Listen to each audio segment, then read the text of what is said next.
In this project, we will simulate an underfloor heating system. The geometry of the present project consists of a room which is designed in ANSYS Design Modeler software.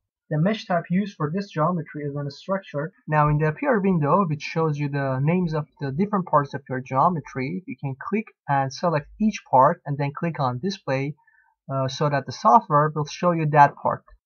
Now there are several assumptions taken into account for this project. First, the type of our solver is defined to be pressure-based since we are delivering compressible flows. As for the velocity formulation, we have set the absolute format, and as for the time study, we have selected the steady time study since we didn't want our results to be a function of time. Also, as was previously mentioned about the gravity, you can see here that we have enabled the gravity, and the value of gravity is defined to be equal to minus 9.81 in z direction in order to capture the effect of buoyancy forces and changes in density due to the temperature changes.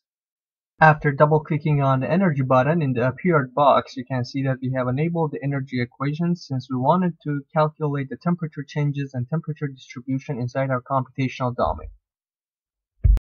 In present project, realizable k-epsilon model has been used to solve the turbulent flow equation since it is more accurate than the standard k-epsilon model.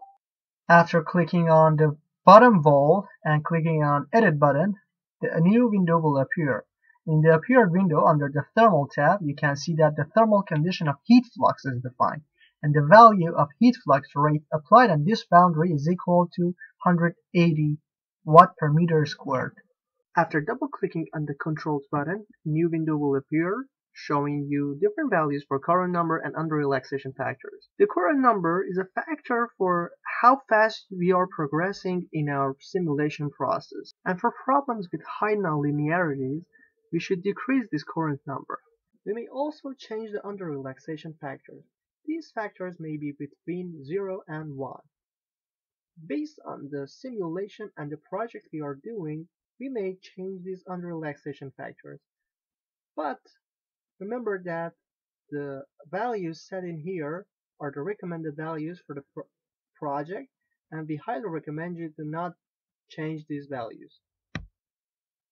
After double-clicking on the Initialization button, a new window will appear showing you different methods of initialization, hybrid and standard. Now in the standard initialization method, you get to choose the first amounts and values for the first iteration of the simulation progress. These values refers to the values used in the first iteration of the simulation progress, and if you choose the values for each parameter wisely, your simulation progress will finish sooner. It should be mentioned that you can also choose the first values or the initial values by just clicking on the Compute From drop-down list and clicking on one boundary. For example, by clicking on Compute From All Zones, the software will automatically average the values in different zones and boundaries and put those values in the initial values for the software.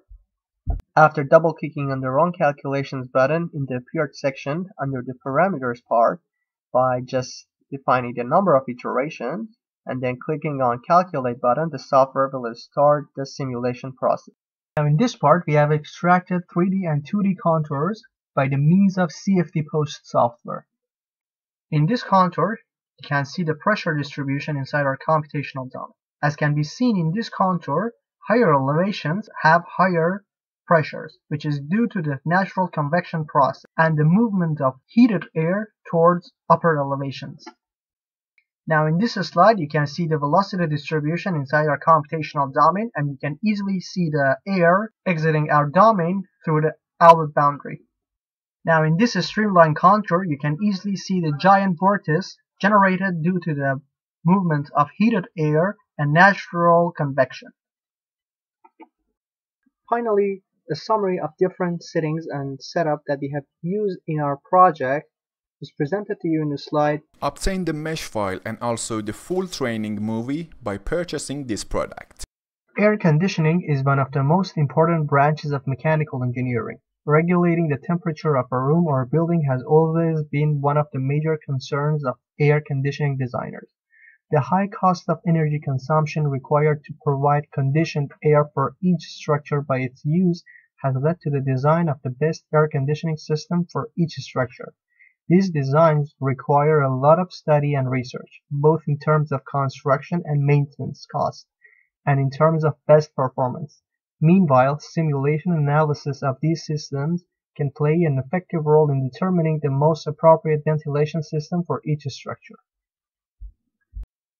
In this project, the heat transfer of an underfloor heating system in an enclosed space was simulated and analyzed. It is assumed that the underfloor heating system generated heat flux is assigned to the bottom wall.